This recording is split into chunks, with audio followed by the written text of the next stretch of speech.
Hi everyone, Ben Greilanger with Bricks Real Estate, here with a market update for the Minneapolis market specifically. There's a new energy disclosure requirement that's going to be come into effect January 15th, 2020, and it is an additional required disclosure for sellers to provide to buyers.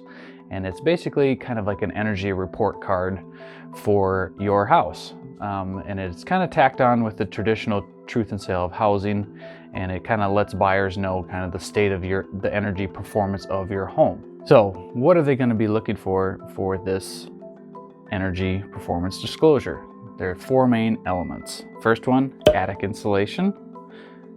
This is also kind of a traditional part of the normal inspection, but they're going to look for the depth of your attic insulation and the type of material used on that and give it an R value, and that'll tell you if it's within a good range or not.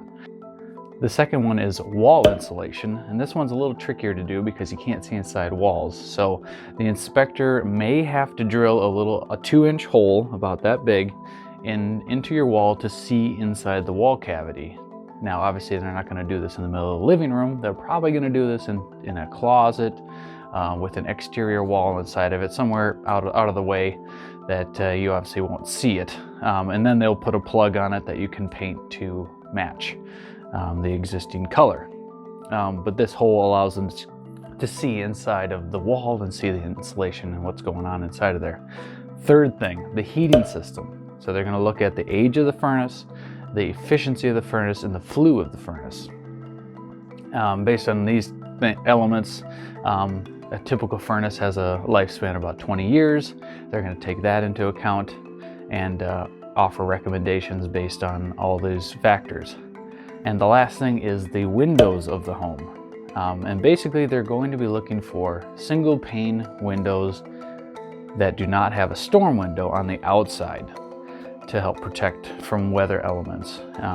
They basically feel this combination is the most energy inefficient for a home to have. So if you have single pane windows but you have a storm window on the outside, then you're good.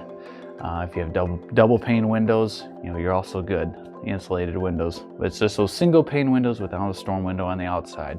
Obviously putting a storm on the outside is not too big of a fix to get them up to code for this disclosure. You don't have to, though. That is one thing about this disclosure. It's just a disclosure. It's just to let people know kind of what the state of the energy performance of the home is. There's no requirements that you have to do X, Y, or Z.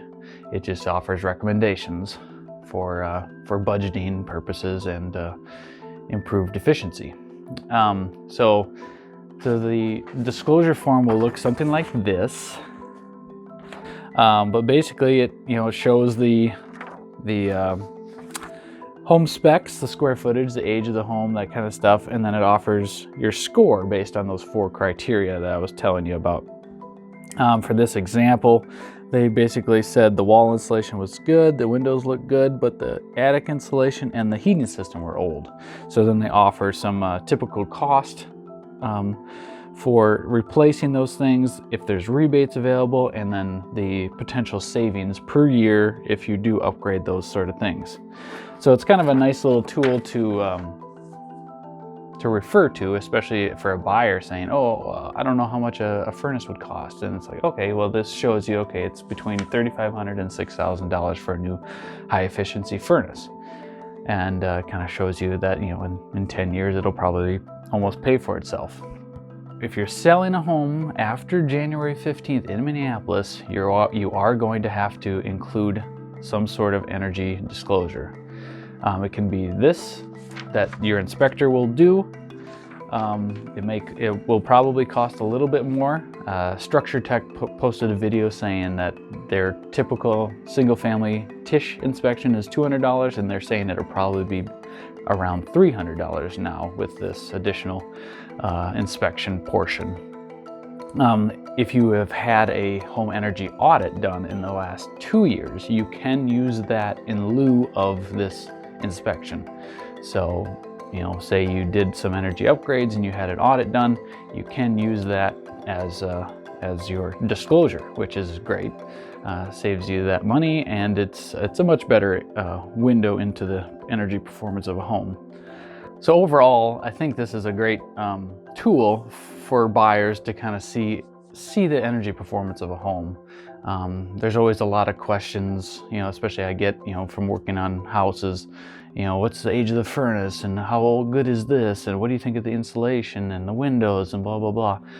It's all, I have my own knowledge, but it's nice to have this nice clean report card to show people, saying, okay, these are good, and these things need to be potentially need to be improved to improve the energy performance of a home. So I think it's going to help educate buyers, really show them kind of what's going on in a home and how to improve a home even more. The organization kind of in charge of helping people with this new requirement is the Center for Energy and Environment, the CEE. They have a website, mncee.org. There's a lot of good information on there if you're curious. You can also give me a call or shoot me an email if you have any questions. I'd be happy to answer any questions or point you in the right direction. But again, this is just a disclosure. It's not a required repairs kind of thing. It's just telling the information, the state of the energy performance of your home. Nothing to be scared of, but it will take a little getting used to from the realtor side of things and the seller side of things. But overall, I think it's a good thing. So, all right, Happy New Year, everyone. Take care, and we'll see you around.